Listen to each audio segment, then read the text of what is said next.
Erev Tov Lekoulam, on revient à notre étude du livre de Bereshit et ça y est, Yosef est parti en Égypte. Ça y est, alors qui l'a vendu? Ça a été le grand débat de la semaine dernière, on s'en fiche, il est en Égypte.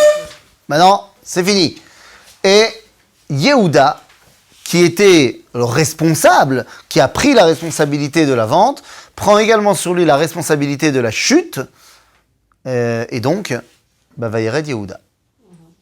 Vayered Yehuda, chapitre Lamed Chet, verset Aleph, page 154. 4. Lamed Chet, verset Aleph. Vayi ba'et ha'i, vayered Yehuda me'et Rav. Vayet ad ish adulami ushmo chira. Donc Yehuda est descendu. Alors il est descendu physiquement parlant, topographiquement parlant, puisqu'il était à Hebron, dans un endroit élevé sur la montagne, et il est descendu, on va voir qu'il va arriver jusqu'à Timna. Donc il va arriver quand même à des endroits qui sont, au niveau topographique, plus bas. Donc on peut tout simplement dire que Vayered Yehuda, c'est uniquement au niveau topographique, seulement vous comprenez bien que pas du tout, il s'agit ici d'une chute morale. Donc Vayered Yehuda, après ce qui s'est passé, que ce soit lui qui était le patron de la vente, ou comme on a dit la semaine dernière, qu'il ait simplement voulu le vendre, et que finalement les Midianim sont passés par là avant lui, Zelo Meshane, c'était pas bien d'avoir voulu faire ça, quoi qu'il arrive. Et il en est tout à fait conscient, et donc il s'exile. Il s'exile parce qu'il sait que quelqu'un qui est gorem les mavet, quelqu'un qui entraîne la mort de quelqu'un d'autre involontairement, bien ou chayav, galout. Din harotzer bishgaga, celui qui a tué quelqu'un par inadvertance, ou chayav, galout. Ok? Donc c'est ce que Yehuda il fait, il part. Vayi ba'et ha'i, vayered Yehuda me'et Echav, vayet ad ish adulami ushmo chira. Il va donc s'acoquiner avec les Yoshvei Haaretz. Il devient pote avec les gens d'ici, les autochtones. Vayar sham Yehuda bat ish kenaani ushmo Shua. Vayikachea vayavo elea. Yehuda décide, alors je vous rappelle que ça y est, maintenant l'identité d'Israël est en place.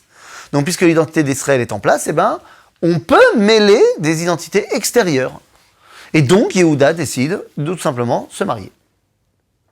Oui, mais c'est une cananéenne. C'est une cananéenne. Et alors? C'était interdit normalement. Ah bon, par qui? C'est pas Hachem qui avait demandé de ne pas se marier avec des cananéennes. Quand? Qui? Où? Quoi? Ah bon? Il n'y a pas un interdit à ce niveau-là. Il y aura un interdit plus tard dans la Torah, bien sûr. Lotitraten bam, bien sûr. Mais pour l'instant, ça n'a pas encore été donné. Avraham, Yitzhak et Yaakov ont mis l'accent sur le fait que eux ne se marient pas en dehors de la famille. Parce qu'on avait dit qu'il faut créer l'identité d'Israël. Maintenant, l'identité d'Israël est créée. Yallah.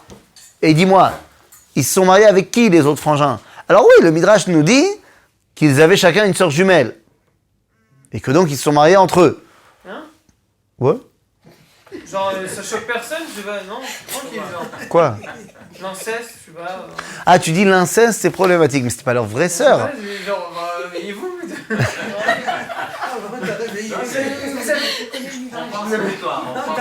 pas possible. Quoi? Mais ce sont leurs demi-sœurs. C'est pas la même mère. T'as dit que c'était Oui, une mais, sœur jumelle. mais chacun est né avec une sœur jumelle. Maintenant, après, ils font des mix. On fait des croix-croix. Il prend la sœur jumelle de son frère. Je sais pas ce qui est pire, c'est que vous avez pas vu ça ou que ça passe totalement normal. Genre, ils font des mix, ça va, ça passe. Mais quoi? Qu'est-ce qui va pas? Il y a rien qui va dans ton Mais c'est histoire. pas la même mère. Ça va, tu en verras d'autres. Donc, il y a du brassage génétique, c'est bon. Ah, il y a le même père. Et elle le même père, bon. Père, bon. Il y aura moitié des chromosomes qui seront pareils, nous. C'est pas la même mère en plus. À l'époque, C'est la sœur jumelle. Quoi? Même à l'époque, je Et pense que c'est c'était chaud. jumelle. Non. Mais j'ai pas dit qu'ils allaient se marier avec la sœur jumelle. Attendez, temps mort. Réhouven, il est né, il a une sœur jumelle, Nagid. Et donc, à un moment donné, Gad aussi, il est né avec une sœur jumelle. Le même Midrash. Mais Odapam, les amis, le Midrash je répète, pour ceux qui n'auraient pas compris encore, le Midrash n'a pas toujours vocation historique. Le Midrash est là pour nous enseigner quelque chose. Qu'est-ce qu'on veut nous enseigner? Eh bien, on veut nous enseigner que, de manière générale, les enfants d'Israël veulent se marier à l'intérieur de la famille. Ok. Comme papa, comme papy et comme pépé. Oui? Cela dit, enfin, ils sont parfois allés chercher autre part. Ah bon? Qui? Yehuda, par exemple. Attends, Yehuda, on vient d'y arriver, mais Attends, jusqu'à Yehuda, pas encore. Yosef, rien du tout. attends, bon, ok. C'est-à-dire que pour l'instant, Abraham, Sarah, Yitzhak, Rivka, Yaakov, Rachel et Léa, c'est la famille. Non? On est bon. Donc, oui. Entre parenthèses, Abraham et Sarah étaient aussi demi-frères et demi-sœurs, selon moi. Non, ils ne sont pas demi-frères, demi-sœurs. Abraham dira elle est aussi ma sœur. Ben, d'accord, il dira ça, parce que Bene Banim, Nikraim Banim. Parce que c'est un abus de langage qui est tout à fait fait à l'époque, que le fait que c'est la petite fille, enfin c'est la fille de mon père, c'est la petite fille de mon père, alors c'est comme si c'était sa fille. On sait très bien dans le texte qu'elle est la fille de Haran. Donc c'est la nièce d'Abraham. C'est pas très grave, à l'époque c'était des mœurs qui étaient un petit peu différentes. Maintenant, que ce soit physiquement parlant, qu'ils se soient mariés entre frères et sœurs, machin, la Torah ne nous le dit pas. Donc le Midrash, quand il vient nous le dire, est-ce qu'on est obligé de voir ça comme étant El Mamash? Quand le Midrash il nous dit que Yaakov il a mis Dina dans une boîte pour pas que Esav la voie parce qu'il voulait pas la marier avec elle, avec lui. Ok? Et Chazal il dit c'est pas bien, il aurait dû la marier avec lui.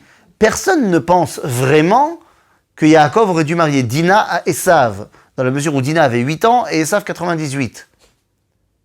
Donc, qu'est-ce que ça veut dire de marier Dina à Esav? Le Midrash dit qu'il aurait fallu marier Dina à Esav.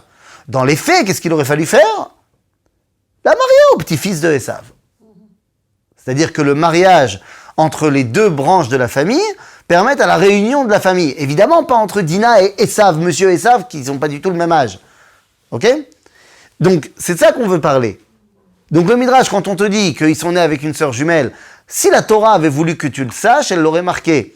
Donc si la Torah ne l'a pas marqué, c'est que ce n'est pas nécessairement une réalité historique. Par contre, on veut que tu comprennes qu'ils ont l'intention de continuer le minhag des papas et de maman, de rester dans la famille. Maintenant, comment ça s'est passé dans les faits? Ça a été une cousine, une servante, une petite nièce de par alliance. L'homme est chané, on s'en fiche. Ok? Mais on veut te dire que l'idée c'était de rester dans la famille et que donc Yehuda déroge à cela. Oui? Disons, ce qui gêne un peu, c'est quand on mentionne ça, alors que le texte nous mentionne que Yehuda a pris une Cananéenne, Shimon a pris une Cananéenne. Ah non, Shimon n'a pas pris une Cananéenne. Tu parles de Shaoul ben Akenaanit, dans la famille de Shimon. Ouais. C'est à ça que tu fais allusion? Oui, la Canaïne, c'est Dina. Ken? Alors, non seulement Rashi nous a dit que la Kenaanite en question c'était Dina. Pourquoi? Parce qu'elle avait été avec un Kenaani qui s'appelait Shrem. Et que Shimon lui avait... elle avait accepté de sortir de Shrem parce que Shimon lui a promis de maser l'épouser, de la prendre avec lui. C'est-à-dire qu'elle ne serait pas toute seule, vieille fille, maintenant qu'elle a été violée et qu'elle a été mariée à un Cananéen, plus personne ne voudra d'elle. Donc Shimon a dit, tu restes avec moi. Et que donc il a adopté son fils et machin, et c'est Shaoul ben Akenaanit, Nagid. Mais l'homme est chané, même si tu me veux aller dans le pshat du pshat, que Shimon s'est marié avec une Knaanite, ça ne veut pas dire, parce que celui-là c'est Shaoul ben Akenaanit, et les autres? C'est-à-dire, Dafka, dans le verset dont tu fais allusion, parce qu'il y a marqué pour celui-là qu'il est le fils de la Canaanite, ça veut dire que les autres enfants de Shimon ne sont pas les fils de la Canaanite. Donc ça veut dire que Zébessader, là, le fait qu'on va nous raconter l'histoire de Yehuda et qu'on ne nous raconte pas l'histoire des autres, bah, veut dire que cette histoire-là, il va falloir s'en occuper. C'est-à-dire que dans les autres cas, en général, ils n'ont pas voulu se mélanger, ils ne se sont pas mélangés. Ou s'ils ont pris une Knaanite, ça n'a pas été ressenti en tant que tel. Genre, ils l'ont converti avant. Ok? Oui?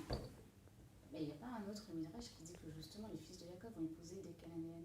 Mais bien sûr! Également. Alors comment on fait avec ces deux Midrashim? Bah, dis-moi, on est obligé d'avoir qu'une seule femme?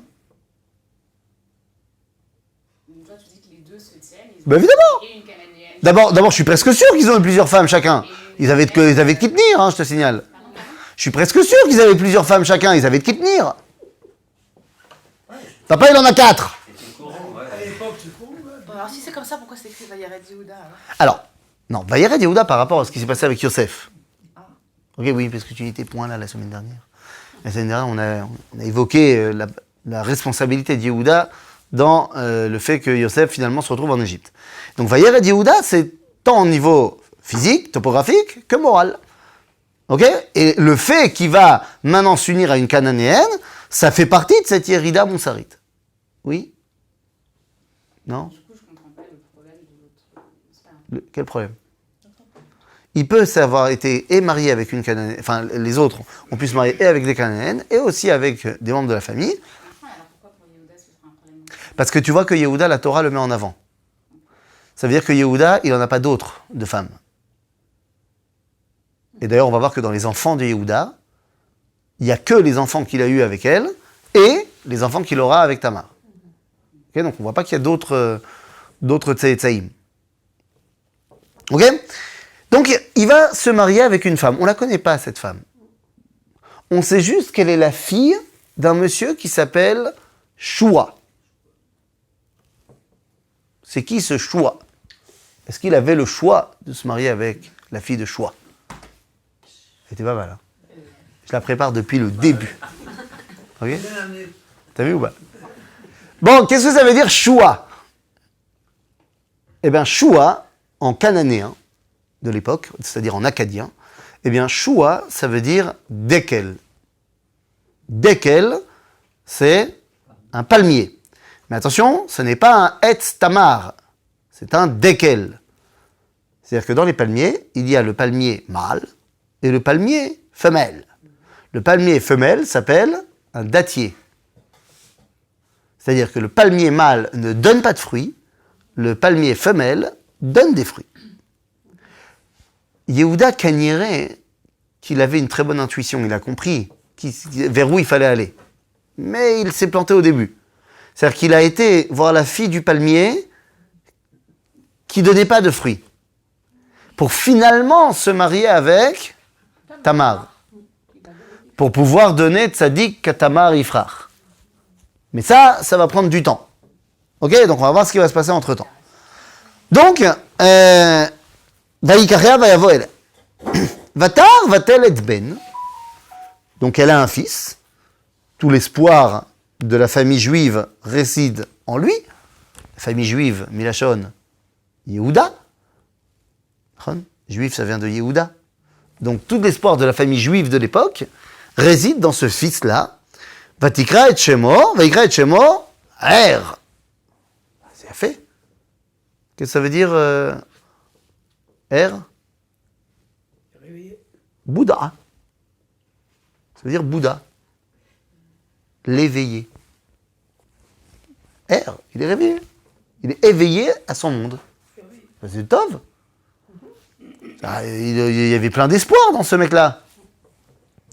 Vatar od, vatel et ben, vatikra et shemo, Onan. Onan. Onan. Et pas Ronan. Mais c'est Onan.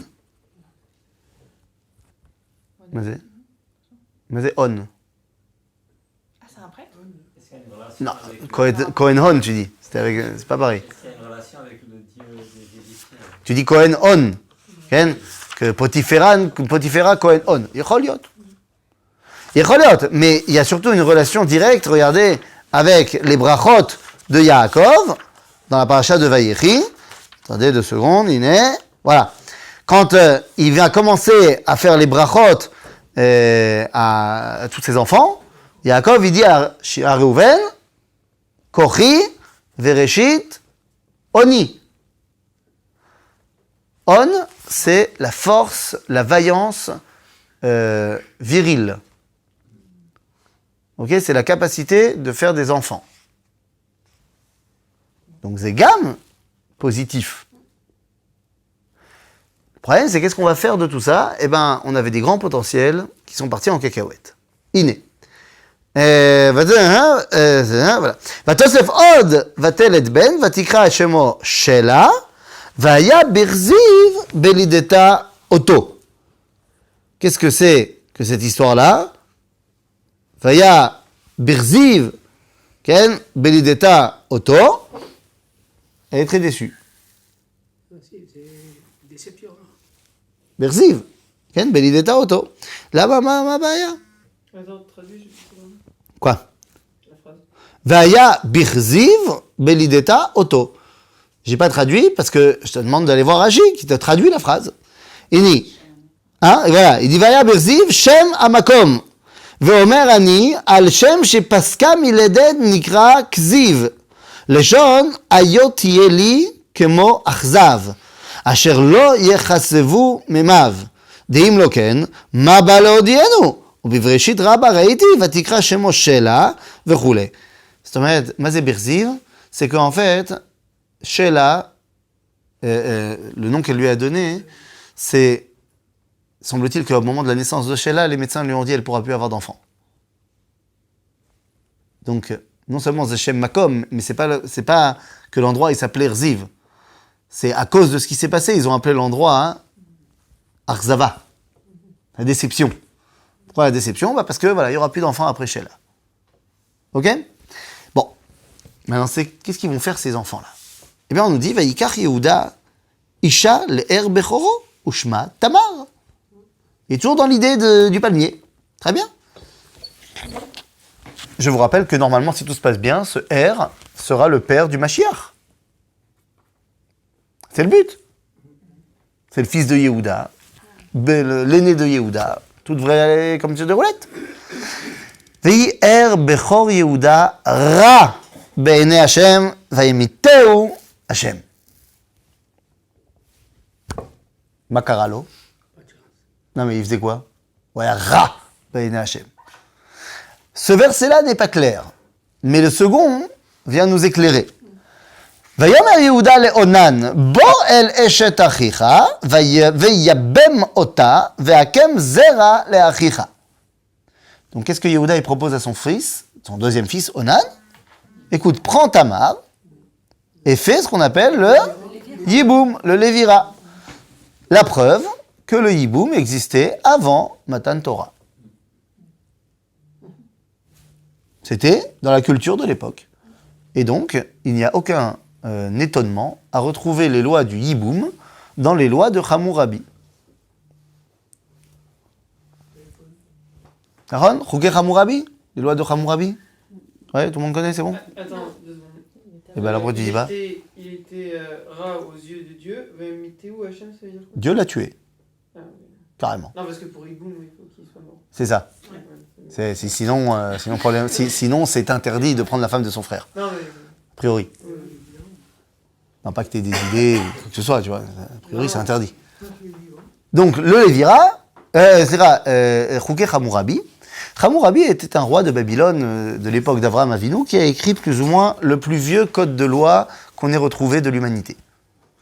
Et parmi les lois, les différentes lois, eh bien, il y en a il y en a plein qui nous sont assez connus, puisqu'on va retrouver des phrases comme œil pour œil, dent pour dent, qu'on retrouvera plus tard dans la Torah. Et on va retrouver aussi les lois du Yiboum, différentes un petit peu de la Torah, puisque dans les Chouké Hammurabi, et donc dans les lois en vigueur à l'époque dans cette partie du monde, le Yiboum a lieu sur tous les proches et pas que sur le frère. C'est-à-dire, c'est pas que si le frère est mort que le frère prend la femme. C'est si jamais le fils est mort, le père prend la fille. Ou inversement. Ouais, non, mais tous les liens de famille marchent pour le Yiboum de l'époque. Hein, le plus proche. D'accord. Ok? Bon, là, il s'agit du frère parce que, im gvariesh, ça va bas. Et donc, ça veut dire que, concrètement, le fils qui va sortir de l'union entre Onan et Tamar n'est pas le fils de Onan. C'est ça que veut dire? Non, n'est pas le fils de Onan, c'est le fils de Er. C'est-à-dire que c'est ça le concept du Yiboum. Le concept du Yiboum, c'est que voilà, c'est pour faire une descendance aux morts. Donc ça veut dire que, à ce moment-là, Onan sait que le fils, l'aîné qu'il aura, c'est pas le sien. Ce ne sera pas sa descendance, c'est celui de son frère. Et donc, Vayeda Onan ki lo yeh azara, והיה אם בא אל אשת אחיו, ושחט ארצה לבלתי נתון זרע לאחיו. coup classique, il a pratiqué la technique du retrait. C'est-à-dire, dès qu'il allait voir Tamar, et qu'ils avaient un rapport tous les deux, eh bien, il se retirait avant de terminer. Et je n'ai pas besoin d'aller plus loin dans la description. Je pense que vous avez compris. Zera Meod. Parce que, comment la Torah appelle ça? Eh bien, la Torah appelle ça, Vayera, Veshichet Arza. Ashratat Haaretz. C'est-à-dire, gaspiller sa semence, Ashratat Zera Levatala, c'est détruire la terre. Alors, il ne s'agit pas ici de venir dire, comme certains vont l'expliquer, que il y a des propriétés dans la semence de l'homme qui, lorsqu'elle tombe sur terre, eh bien, amène la terre à produire des choses pas bien. Il ne s'agit pas ici d'un problème de botanique. C'est-à-dire, on s'en fout de la botanique. C'est simplement la vie. Exactement. Tu es sur terre pour faire la vie. Toi, tu es en train de jeter la vie à la poubelle par terre. Tu détruis la terre sur laquelle tu es. Okay? C'est une valeur morale et pas une valeur botanique. Donc, voilà ce que Onan il a fait. La réponse de la Torah, c'est de nous dire Vayera be'ene Hashem, asher asa. Donc, ce que Onan il a fait, Vayamet gam oto.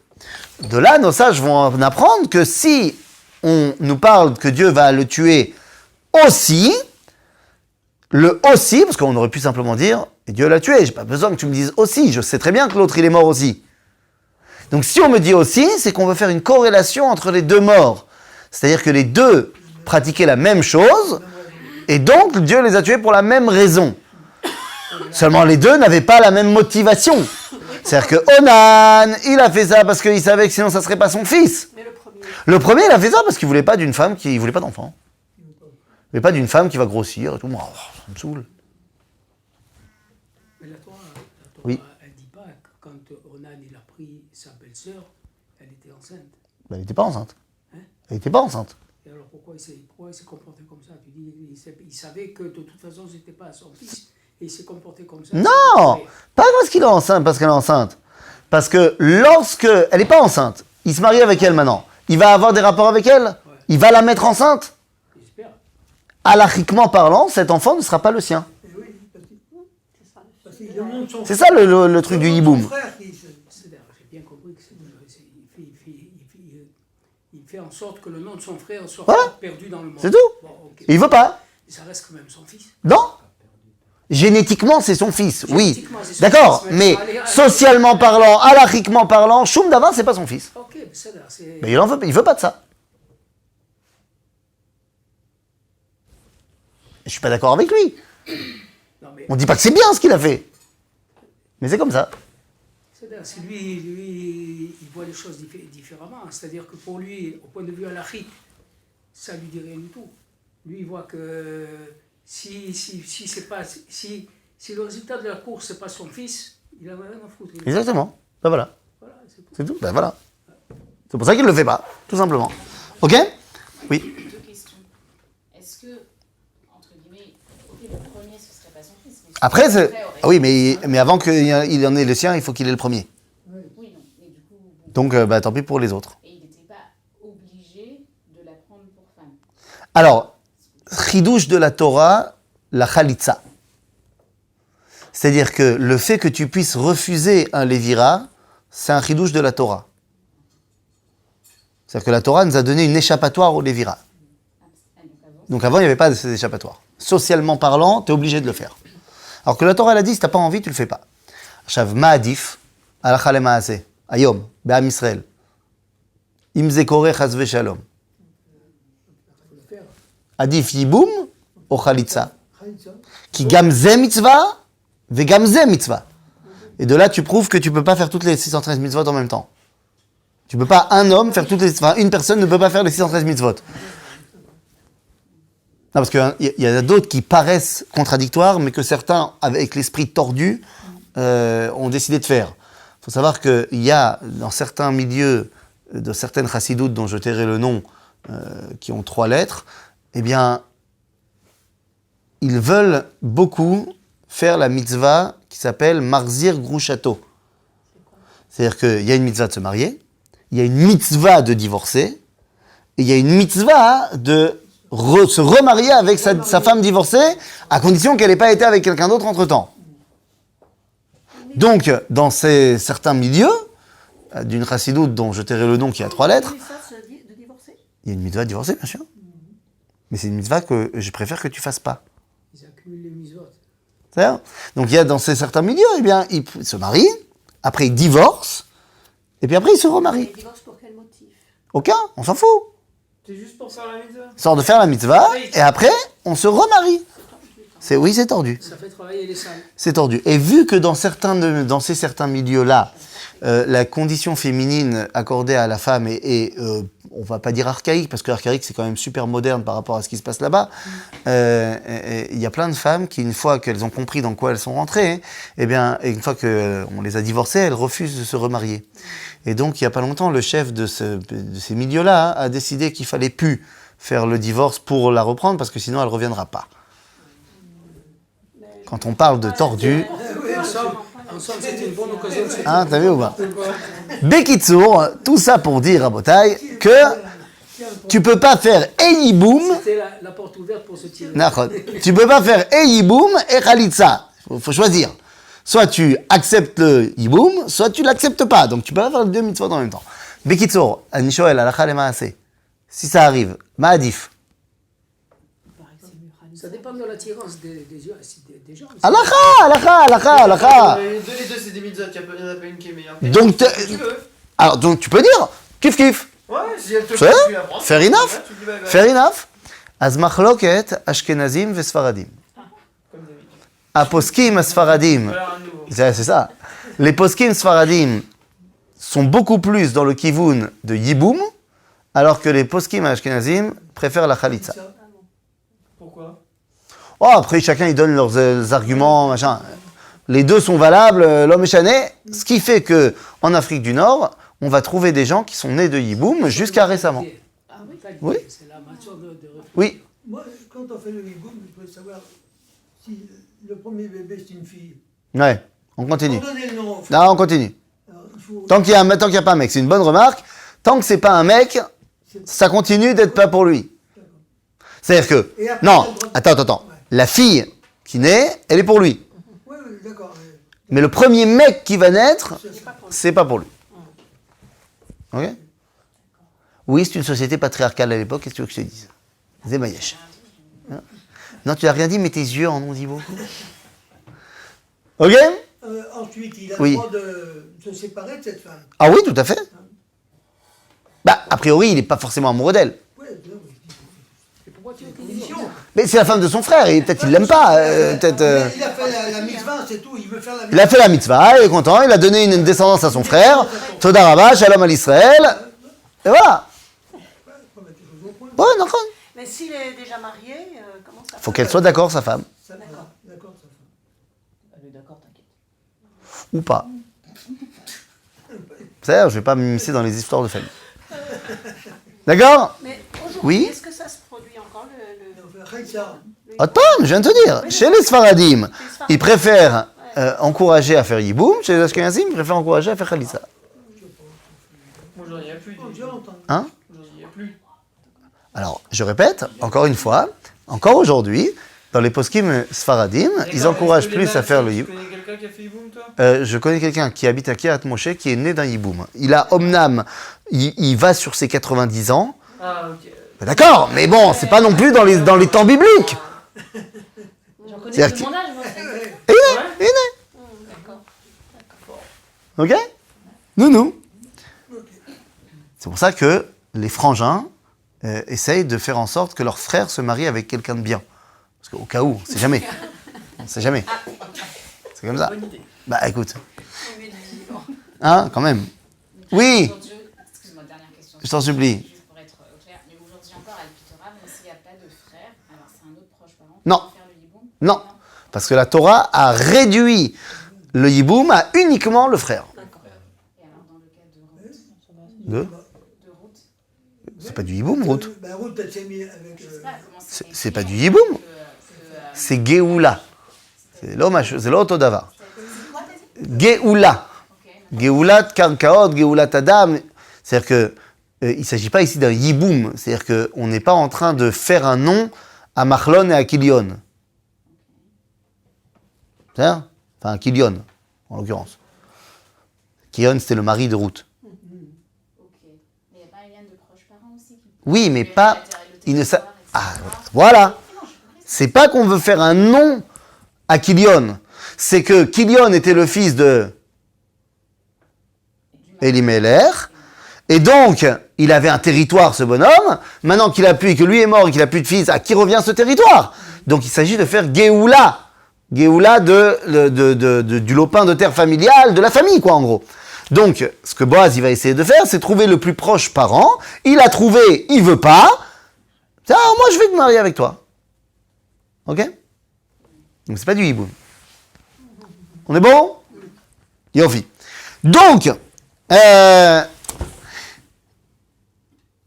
ok. Vayera ben Hashem, donc, Asher Asa va mettre gam auto. Vayamer Yehuda le Tamar, Kalato. Donc, Kala, c'est pas la femme du Khatan. Le terme Kala, qui aujourd'hui est utilisé en sens femme de Khatan, C'est la belle-fille, en fait. c'est la belle-fille. Ok? Donc, Vayamer Yehuda le Tamar Kalato, Shvi almana bet avich, ad yigdal shela beni, ki amar pen yamut gam hu, ke'achav, vatelech Tamar vateshev bet avia. Elle lui a dit, écoute, il est jeune là pour l'instant Shela, on va attendre avant de vous marier tous les deux, ce qui était en soi logique, mais sauf que ce qu'il y avait dans la tête de Yehuda, c'est, bon, peut-être qu'il y a un problème avec elle. Je veux dire, toute personne qui s'approche d'elle meurt. Peut-être que c'est elle le problème. Lui ne sait pas que ses fils se sont comportés n'importe comment. Ok? Vayirbo yamim. Vayirbo yamim vatamot batshua eshet Yehuda.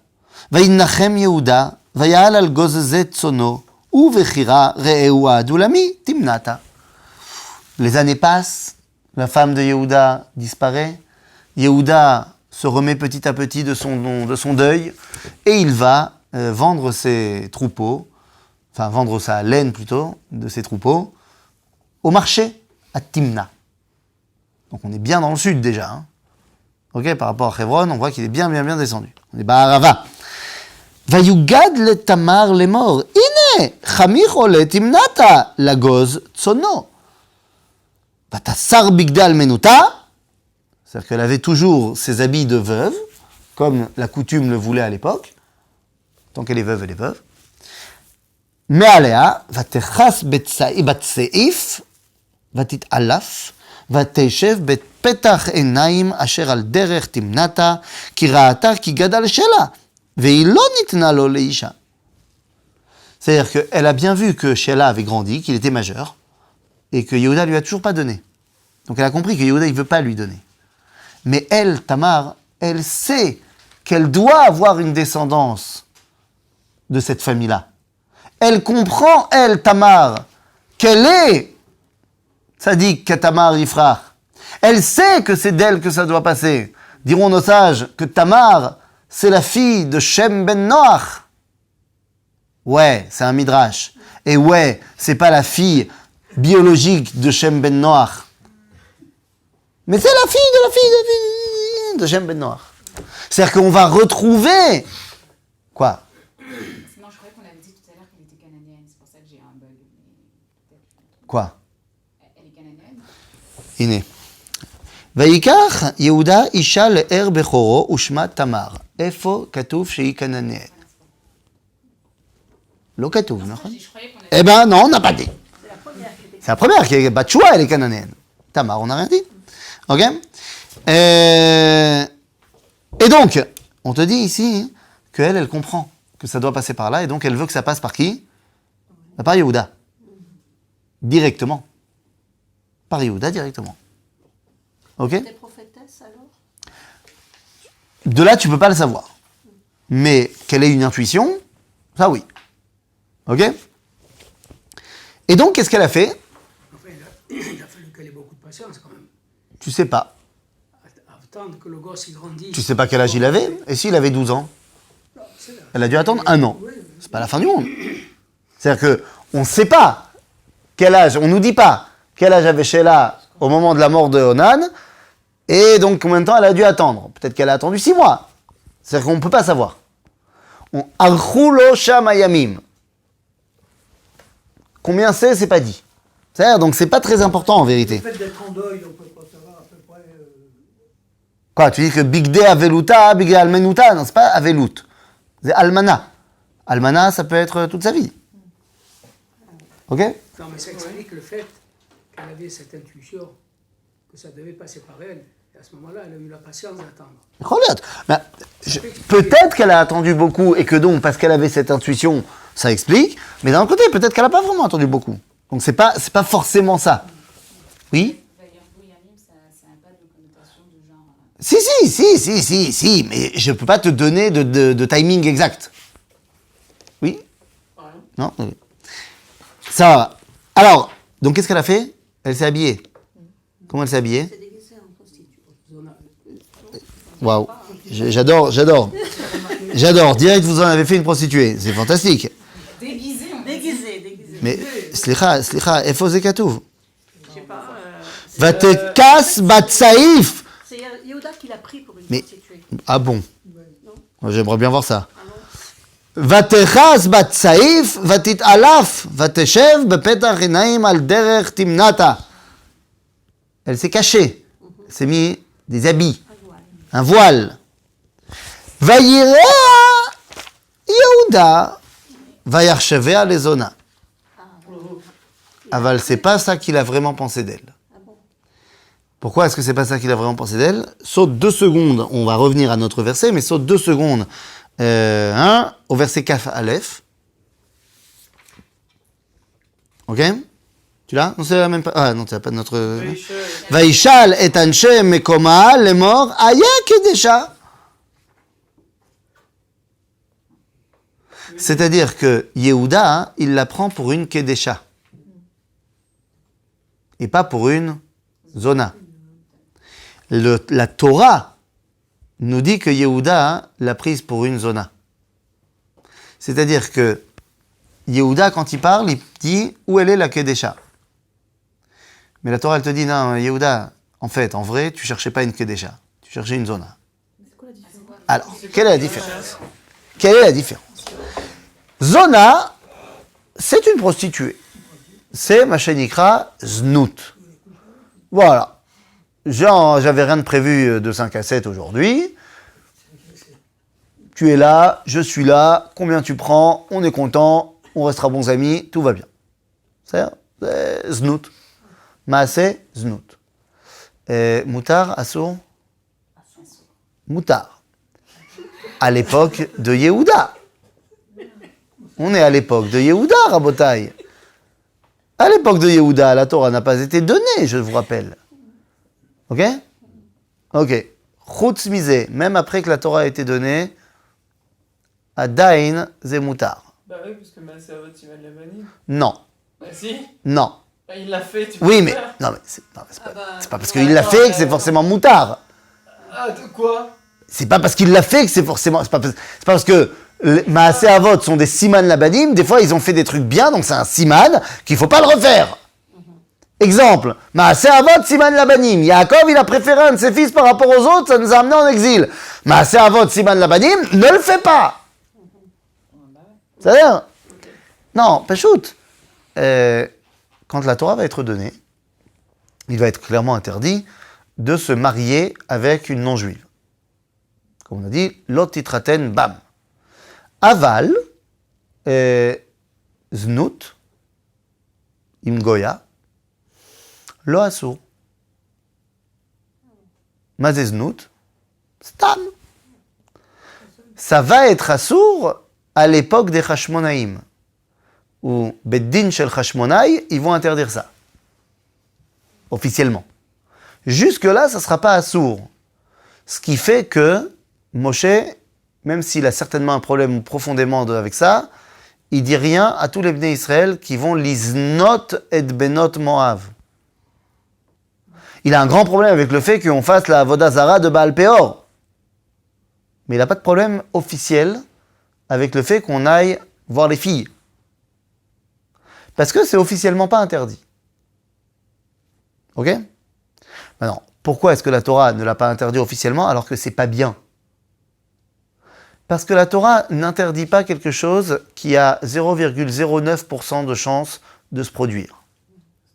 C'est-à-dire que dans une société où tu ne rencontres pas au quotidien des non-juifs, il n'y a pas vraiment de risque que tu ailles voir des prostituées non-juives. Il n'y en a pas. Alors oui, il y a un risque pour le mec qui va être un commerçant, qui va partir au loin. Alors pour un cas, alors la halakha, elle ne va pas rentrer là-dedans au niveau général.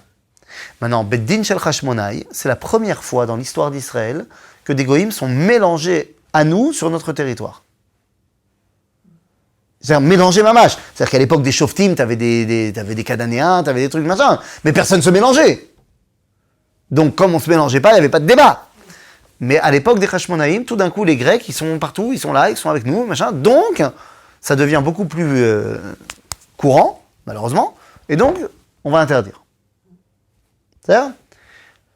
Par contre, Kedesha ze mashu acher. Kedesha ze znut shel kedusha. C'est les prostituées qui sont dans les temples. Mais c'était pas non plus très bien, ça, quand même. J'ai pas dit que c'était bien. J'ai dit que c'était différent. Kedesha, c'est dans la majorité des temples de l'idolâtrie de l'époque, tu as une des façons d'arriver à l'extase idolâtre, c'est d'avoir une relation avec la prêtresse du temple. C'est ce qu'on appelle Kedesha. Et ça va être interdit dès le départ par la Torah. Lot yeh Kedesha bivnot Israël. Ok ? Donc, ici, Yehuda, quand il parle de ce qui s'est passé, il dit « Elle est où la Kedesha ?» La Torah vient de lui dire « Arrête de te la jouer. Toi, tu voulais juste une zona. » Ok ? Maintenant, on peut revenir au texte. Mais ça n'aurait pas été mieux, de toute façon, s'il avait voulu une Kedesha, c'était pas mieux.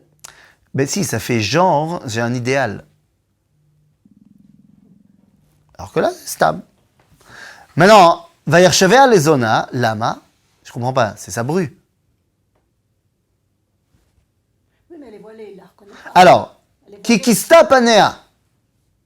il la voit pas. Donc, franchement, il y a deux façons de comprendre le verset. Soit il l'a pas reconnue parce qu'elle était voilée, sauf que, enfin, on va faire un parallèle avec ce qui se passe en ce moment en France.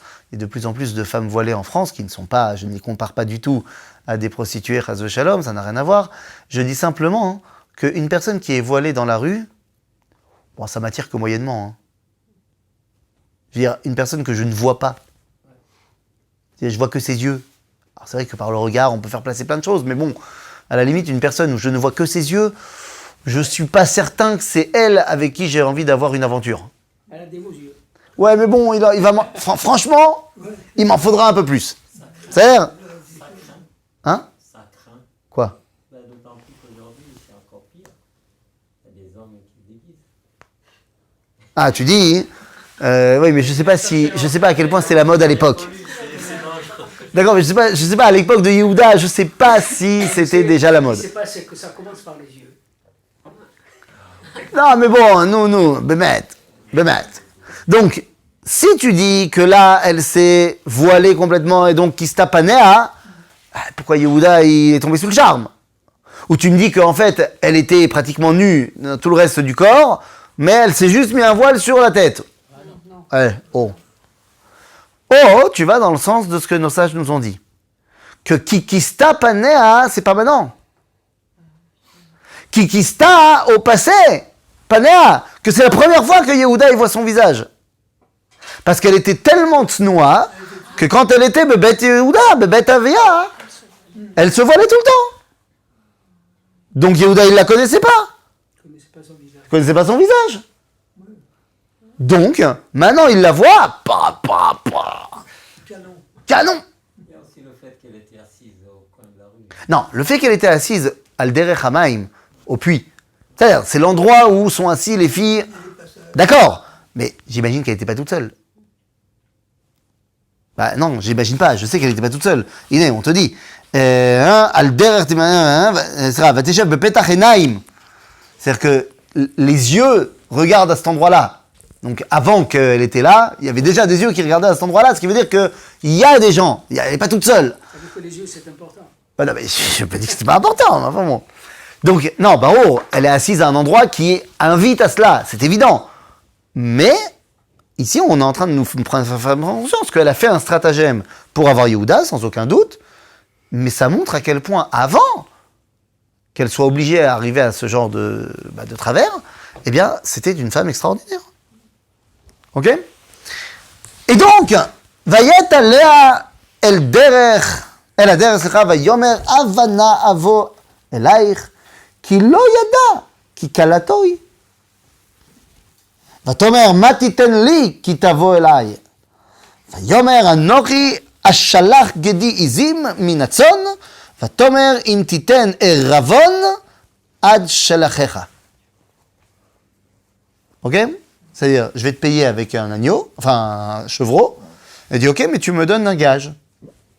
Tu me donnes un picadone. Elle dit, ok, quoi? ויאמר, מה הערבון אשר אתן לך? ותאמר, חותמך ופתילך ומטך אשר בידיך, וייתן לה ויבוא אליה ותער לו. Alors, c'est quoi cette histoire? Hein? Je sais pas comment il dit oui à tout ça. Quoi? Tout ça, elle lui demande. Bah, elle lui dit, je veux que tu me donnes ton seau et ton bâton. Bah, ça fait beaucoup, hein, son seau, non? Mais non, mais elle est pas censée le garder. C'est un gage. Ça engage. Il dit, parce que là, il est venu les mains vides. Il dit, je veux avoir une relation avec toi. Il dit, ok, mais comment tu vas me payer? Il dit, bah t'inquiète pas, je vais te donner demain un chevreau. Je dis, très bien, pour être sûr que tu reviens, pour l'instant, tu me donnes en gage ton seau et ton bâton. Même tes papiers d'identité. Non. Tu t'engages dans une, Quoi? dans un endroit. Pourquoi c'est risqué? Est-ce que c'est son seau, on le reconnaît après? Non, parce qu'elle savait qui c'était. Mais évidemment qu'elle savait qui Elle c'était. savait qui c'était. Elle voulait avoir des gages de lui. Excusez-moi, j'entends rien. Elle savait qui c'était. Ron? Oui. Donc elle sait très bien ce qu'elle est en train de faire. C'est pas elle. Non, elle, c'est. Mais lui, il a aucune raison de douter. Parce que pour lui, ce n'est qu'une prostituée. Donc elle veut être payée, c'est normal. Qu'est-ce qu'elle va faire de son seau? Elle va dire, Yehuda, il a été chez moi.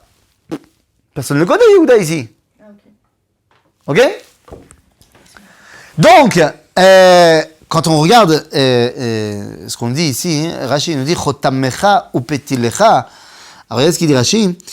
Isketach ושושפך, טבעת שאתה חותם בה, ושמלתך שאתה מתכסה בה.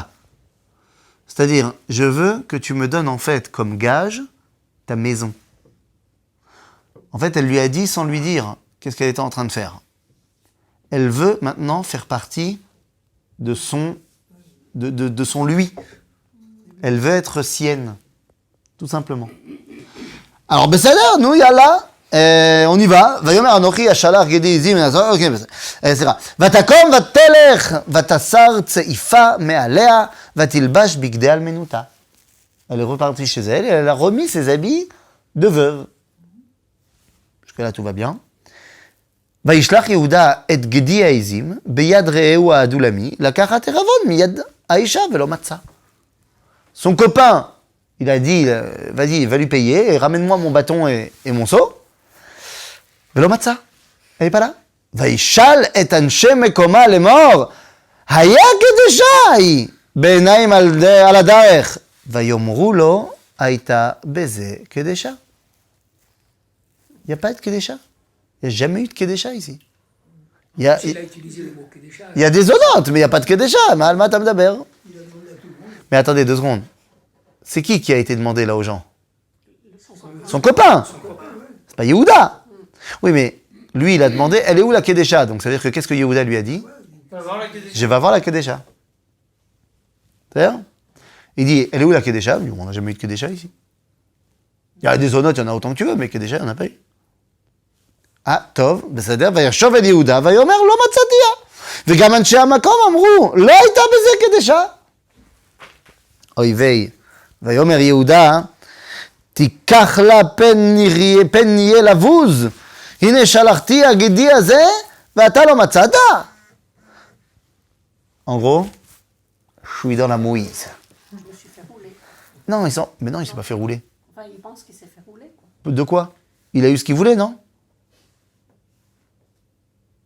De quoi il s'est fait rouler? Ah oui. Elle n'était pas là pour recevoir le paiement.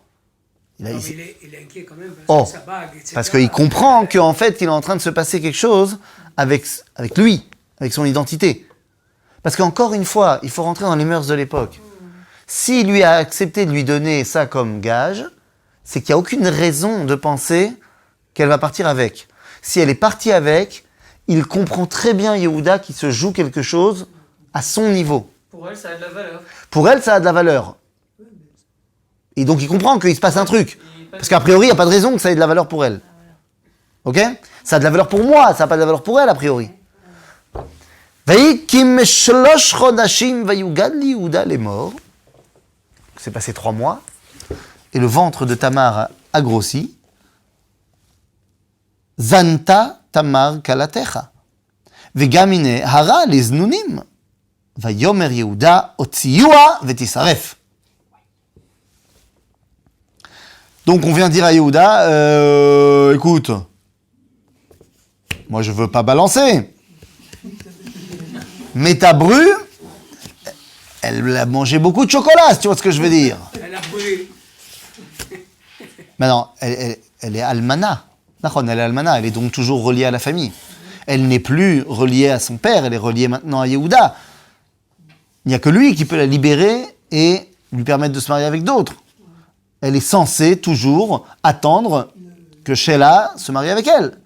Donc, si elle a été voir quelqu'un d'autre, c'est Shetish. Donc, Otsiua, Betisaref.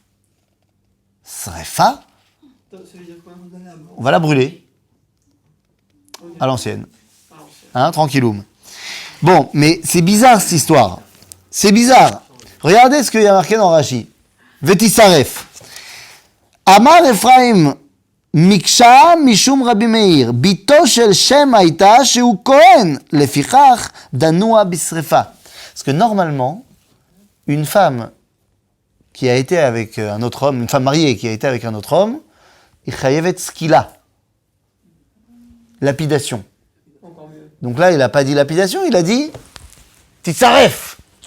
Parce que ça, c'est vrai quand c'est une femme de Cohen ou une fille de Cohen. Ah oui. Or, vu qu'elle est la fille de Shem, qui n'est autre que Malkit Sedek, Sheu Cohen les Lyon, alors, yalla.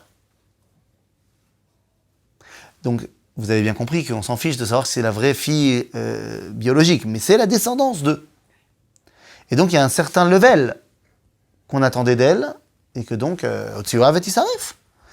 Imutzed veish shalecha el chamia lemor leish asher elelo anochi hara. Vatomer akerna lemi achotemet veapetilim veamate aele. Écoute, je vais pas te mentir, je suis enceinte, ça se voit. Mais sache que je suis enceinte de l'homme à qui appartient ce seau, ce bâton. À toi de voir. Vayaker Yehuda vayomer tzadka mimeni. Non, il n'a pas dit très embêtant. Il a dit tzadka mimeni.